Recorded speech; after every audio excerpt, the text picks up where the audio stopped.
I recently read an article in thisdaylife.com that agriculture is not the magic solution to Nigerian problems. It was written by Mr. Kolawole Simon. This was a beautifully crafted piece, and not only just about looking at agriculture, but what our leaders are trying to make it out to be. With this teaser, I welcome you to Pointblank, where this is all about my own personal opinion. My name is Patrick Osage, and my Twitter handle is PJ Osage. This program can also be watched on MBCLiveTV.com, and you can also tweet to this program at hashtag Pointblank. So I'll take a quick break, and I'll be right back.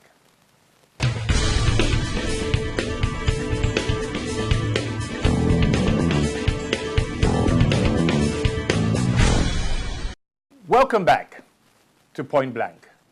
Like I said earlier, my name is Patrick Osage. Over the course of many years, Nigerian leaders, from presidents to ministers to commentators, and even we ordinary citizens, have had this idea that agriculture is the magic bullet that will solve a lot of economic woes in Nigeria. When we think of our need for new foreign exchange outlets, we talk about farming. We farm to feed the nation, to export to earn dollars. When we think of economic diversification from oil, we say agriculture is our only solution. We have gone through Operation Feed the Nation. We've gone through Green Revolution and so many other ideas, and none has really solved our food, not even talk about our foreign exchange problems. I referenced Mr. Simon Kolawole earlier. In his article, he used the story of Côte d'Ivoire as a good example of why agriculture is not the magic bullet in solving problems. According to him, the Côte d'Ivoire is the world's largest exporter of cocoa, and it earns a meager $2.5 billion in income for the country. $2.5 billion. It sells the cocoa to chocolate manufacturing companies who earn more than the country. The typical large chocolate factory makes $3 billion, and yet Ivory Coast, the producer of the main product of chocolate, earns $2.5 billion. This is not what we should be thinking about.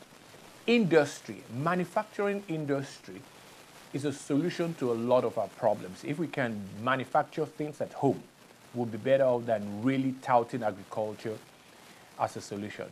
So we'll take another quick break. When I come back, we go further into this business of agriculture solving our problems.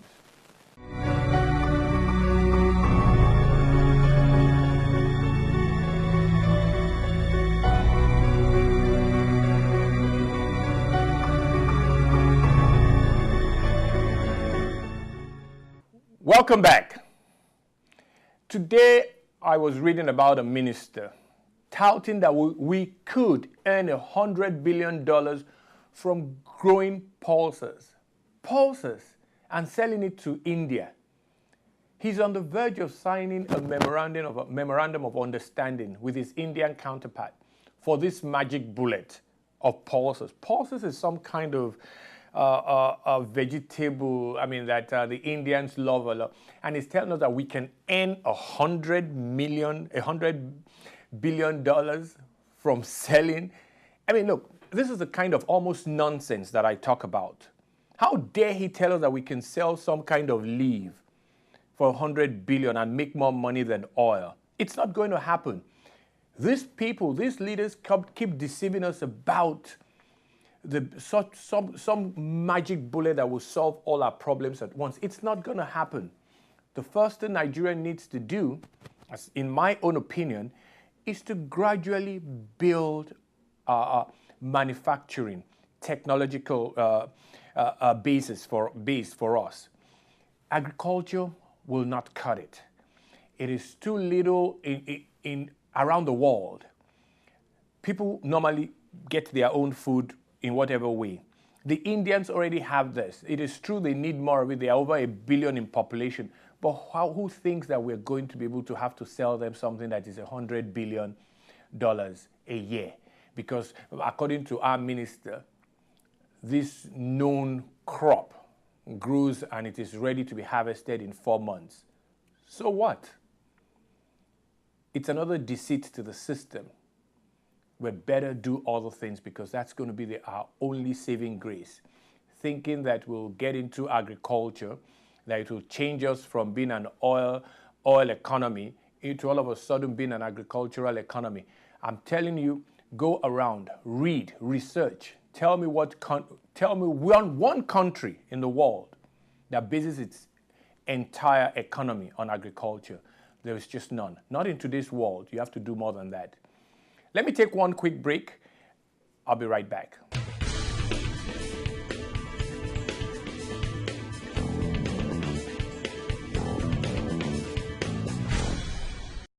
Welcome back. It is said over and over again that we can make more money from sports than we make from oil. Professional sports, according to many in our world in Nigeria, says that professionalizing Nigerian sports is that magic bullet that will solve Nigerian sporting problems. The belief is that government should hands off sports and there will be such a grand involvement of the private sector and money will be all over the place in Nigerian sports.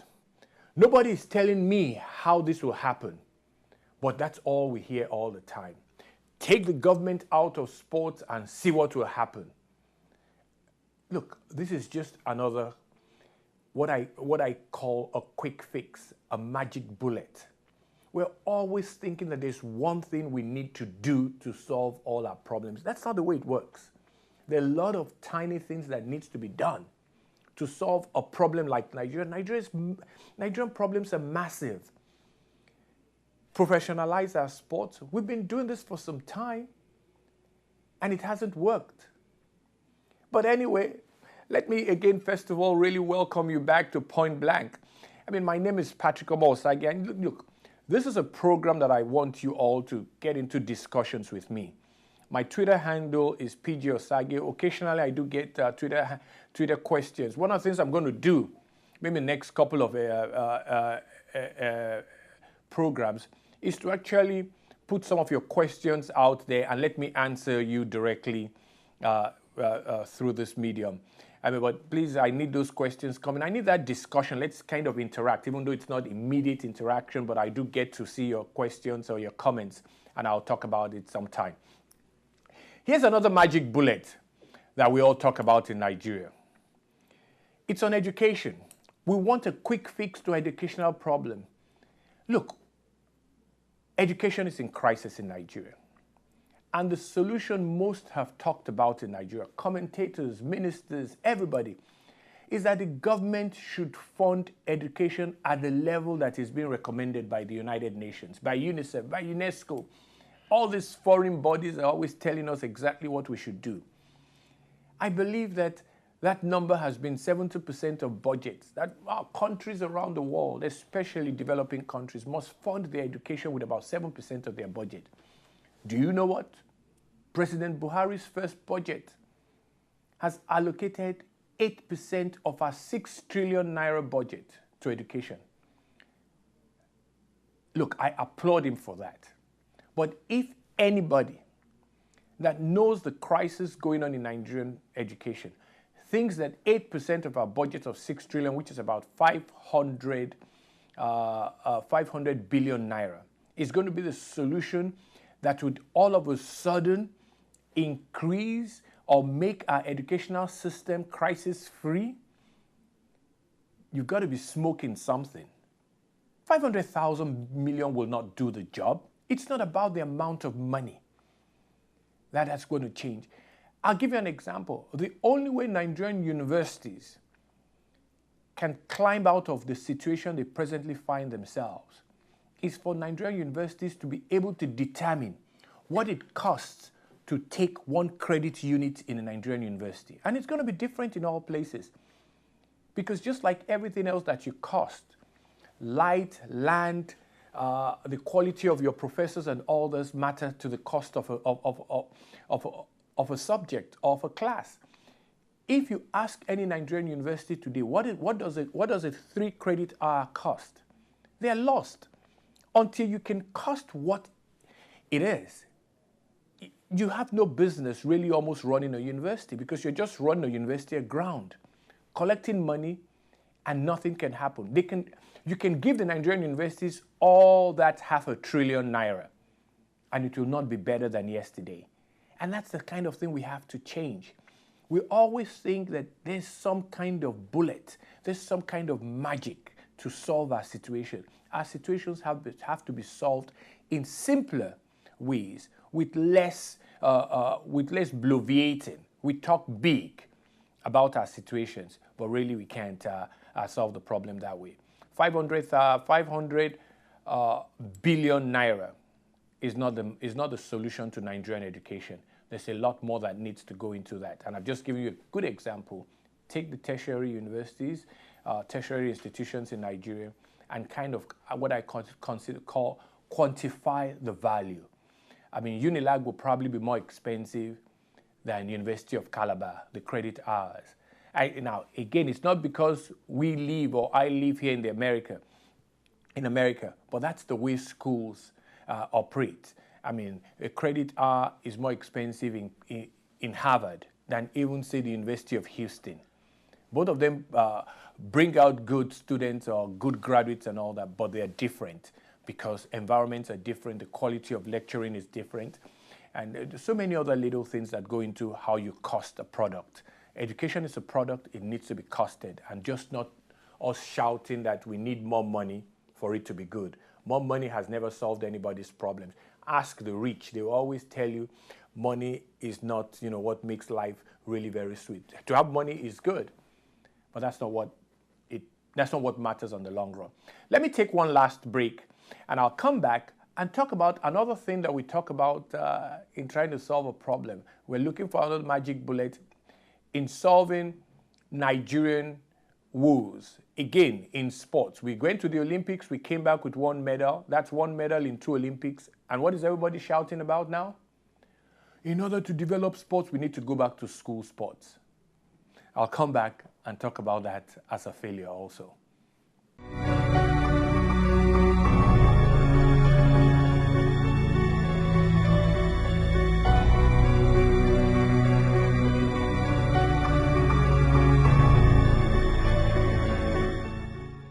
Welcome back to Point Blank. And I continue on what we are now starting to call the magic bullet to solutions in Nigeria. And so far, you would see that I don't believe that there's a magic bullet to our solutions. So here it is. We failed to do well at the Olympics. 1 bronze medal in 2 Olympics. 1 bronze medal. 2012 in London, 0. 2016 in Rio, 1 bronze medal. That's not good for a country like Nigeria, so everybody starts to shout. So how do we develop sports? Oh, everybody's saying school sports is where we need to go. We need to go back to the schools. We need to go back to the schools. I sit back and laugh. You can go back to the schools all you want. You need a simpler solution if you go back to the schools. Because the reason everybody's saying we go back to the schools is because everybody is thinking about 30 years ago. 30 years ago, you want to go back to what you were doing 30 years ago? A friend just told me something that's really very funny. We're trying to solve Nigerian problems with what? We're using analog in the days of digital to solve Nigerian problems. It's not going to happen. It's just not going to. You need people that are familiar with the digital system to solve our problems. So we want to go back to school sports. 30, 40 years ago, when we were a little bit successful in development, what was it that was happening? How many schools were there? Today, we have 4, 5 times the numbers of schools that we had 30 years ago. So if you go back to almost an analog system when you're already digitized, how do you expect that to work? Look, we should stop using big ideas. We should stop looking for something magical. Problem solving is a very, very unique thing. It's a gradual thing. You do it little by little. I'll give an example. You want to go back to school sports? Not in the way we think we need to. Nigerian schools have to be broken up. I have said it many times. I'll give you an example. Nuga. We should not be doing Nuga twice a year. If we call the developmental stage of sports, why are we doing Nuga? I mean, not twice a year, every 2 years. So when you are in university for 4 years, you actually only run or play football for your university twice in a 4-year academic, for your 4 years in academics. And you expect that to be developmental? The first thing is get rid of a big program like Nuga. Let schools converge together in smaller units of 10 or 12 universities and let them be able to play themselves. If you have 12 universities, they can run a football league in 1 semester, even in half a semester. And that's it. Those that can play, you will be able to see them. We have about 80 or 100 universities now. So that means with 12 universities, you easily can have 7 or 8 different conferences. Put them together. Use geography to put them together. Use age to put them together. You can put all the first line of universities in Nigeria. That's the ABU, the Nsukka, the Unilag, the UI, the Ife, the Benin. You can put all those together into one conference. But the key to developing sports through the school system is understanding that we need to break down what we were doing before into smaller units. Again, I've said there's no magic bullet to solving Nigerian problems. The way we solve them is to work in smaller thinking modes. We think too big. I mean, I love to think big. I think it's good to think big. But after thinking big, you've got to be pragmatic. You've got to be realistic. You've got to bring it down to smaller units in order for it to succeed. Unfortunately, we don't do that. I've likened our case to what? To someone that's recovering from an illness. Someone that needs to get back on his feet. He has medication. His doctor prescribes that medication must go with food. You can't take that medication and go back to the level at which you were eating right away. What would happen? This might not taste or sound very well, but you're going to throw up. And the more you throw up, the more you stay sick. And that's what happens in Nigeria all the time. The medication we're giving to solve our problems, to solve our illness, we don't use it properly. We use either too much of it or too little of it with other things accompanying it. And we continue to throw up. And we find ourselves, we remain sick. I've done it before in one of my programs. Nobody has been able to tell me or show me a problem that has been solved in Nigeria and solved well. Those of us that live out here in the United States find out that one of the first things and one of the things they do very well is to solve problems. They go around, they find solutions, and they will solve a problem over several years. And it is amazing to watch how people can think through their issues. But we don't do that. A minister tells us, the president tells us that agriculture is our way out. Agriculture cannot bring you the foreign exchange you need. Ours is not even a need of foreign exchange. Ours is more of a need of things we can build in Nigeria. People will tell you, you got to professionalize sports for it to be good. How much money do individuals, what extent of money do people have that they can use in watching sports? Professional sports is about marketing it. Professional sports is about people, it's entertainment. People pay to be entertained. How much money do we have? Extra money do we have that we want to put that in sports? This is what I'm talking about. We talk big without really understanding the ramification of what we're saying. It's unfortunate, but I believe Nigerian problems can be solved in very small ways, little at a time, and we'll be better for it. My name is Patrick Omosagi, and I'll be back next week for another exciting edition or discussion on Pointblank. So I'll see you soon. Bye-bye for now.